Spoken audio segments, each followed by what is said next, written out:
મારું નામ વાળા ભરતજી પોપટભા, પ્રદેશ પ્રમુખ ખેડૂત કલ્યાણ સંગઠન. આ 26 તારીખે જે માવઠો થયો એ મહુવા અને ભાવનગર જિલ્લાની અંદર ગુજરાતભરની અંદર સૌથી વધારે જો વરસાદ પડ્યો તો એ મહુવા તાલુકાની અંદર પડ્યો. સરકારના આંકડા પ્રમાણે 14 થી 16 ઇંચ છે, પણ અમુક ગામડાની અંદર તો 18 થી 19 ઇંચ સુધીના વરસાદ પડ્યા છે. એટલે ખેડૂતોનો તમામ પાક તબાહ થઈ ગયો છે અને ખેડૂતોને તૈયાર મોઢામાં આવેલો ફળિયો છીનવાઈ ગયો. એની તમામ 4-6 મહિના મહેનત કરેલી હતી એની ઉપર પાણી ફરી ગયું. એટલે સરકારને અમારી સીધી વિનંતી છે, સરકાર સમજે તો અમારી સમજણ છે, સરકાર સમજે તો અમારી વિનંતી છે, ન સમજે તો અમે ચેતવણી પણ આપજો કે હવે તમે ખુલ્લા હાથ મૂકી અને તમારો ખજાનો ખુલ્લો મૂકી દો અને ખેડૂતોને જે માગતા હોય એ મોટા પ્રમાણમાં સહાય કરો. કાલ જીતુભાઈ વાઘાણી આપણે નવા કૃષિમંત્રી આવ્યા હતા, પણ સાગરસીના કરી અને મોટી હોટલોમાં 1200 રૂપિયાની ડીશ જમી અને સારા આશ્વાસન આપીને ખેડૂતોને વ્યાઈ ગયા. ધારાસભ્યના એક જ ગામ ભાદોડની અંદર 5 ખેડૂતો એ ભાજપવાળા એ તમામ મીડિયાની અંદર એની ચેનલમાં વાતો બતાવો છો.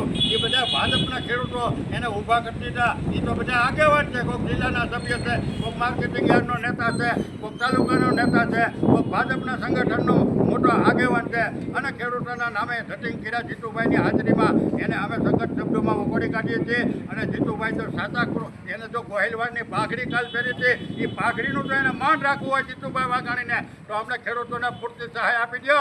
નહીં તો તમે તો અમારી ઉપર ખતરે અને અમને છેતરવાના ધંધા કર્યા તો એ હવે અમે સહન કરવાના નથી. જીતુભાઈ વાઘાણીને અમારી ખુલ્લી ચેલેન્જ છે, ભૂપેન્દ્રભાઈ મુખ્યમંત્રીને અમારી ખુલ્લી ચેલેન્જ છે કે તમે હવે અમને ખુલ્લા દિલથી હાથ તમારા ખુલ્લો ખજાનો મૂકી દો તો તમને તમારી નીતિ જો ખેડૂતોને આપવામાં સાફ છે તો સરકારને ભગવાન આપી દે. બાકી તમને સરકાર ખેડૂતોને આપતી વખતે આમ પેટમાં પગ ગળાવી જાય અને સરકારને પેટમાં ચૂંક આવે. સરકારને અદાણીને દેવા હોય તો 80,000 કરોડ રૂપિયા એક જ કાગળ આપી દે. સરકારને અંબાણીને દેવા હોય તો 1 લાખ કરોડ રૂપિયા એક જ કાગળ આપી દે. સરકારને નિર્માને દેવા હોય તો 35,000 કરોડ એક જ કાગળ આપી દે. સરકારને અલ્ટ્રાટેકને દેવા હોય તો 40,000 કરોડ અને અમારી કિંમતી જમીન તમે મન ફાવે એમ સસ્તા ભાવમાં આપી દો છો. પણ હવે એ અમે સહન કરવાના નથી. તમારે દેવું હોય તો ખેડૂતોને દો, પશુપાલકોને દો, ખેત મજૂરોને દો.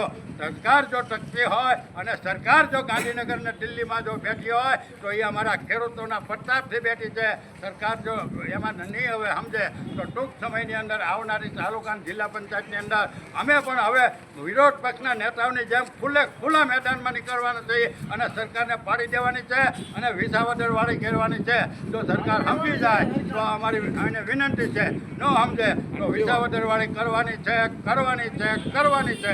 સરકારને જે થાય કરી લે અને અમારે જ્યારે મેદાનમાં ચડશું એટલે આ ભાજપના પ્રવક્તાઓ જે ટીવી ટિબિટમાં રોજ બેસી જાય છે એ તો ભાજપના પઠાવેલા પોપટ છે. ભાજપના પ્રવક્તાઓ તો ભાજપના પઠાવેલા તમે પોપટ જવા બધાય પોપટની જેમ બોલો છો. એ કેમ બોલો અમારી જેમ ખુલ્લા દિલથી સાચું. અને અમે જો ખોટું બોલતા હોય તો આવી જાઓ મેદાનમાં, તંત્ર અમારી સામે બેસી જાઓ ટેબલ ઉપર. એટલે જે નિર્ણય સારો અને સાચો નીકળે એ અમને તંત્ર મંજૂર છે. બાકી તમે ચોપડ કરો અને કઢી તકણિયા થવો એ વાત 100%ની છે. આવનારા દિવસોમાં અમે સરકાર સામે જોઈ લઉં. જય હિન્દ, જય ભારત, જય જવાન, જય કિસાન, જય કિસાન.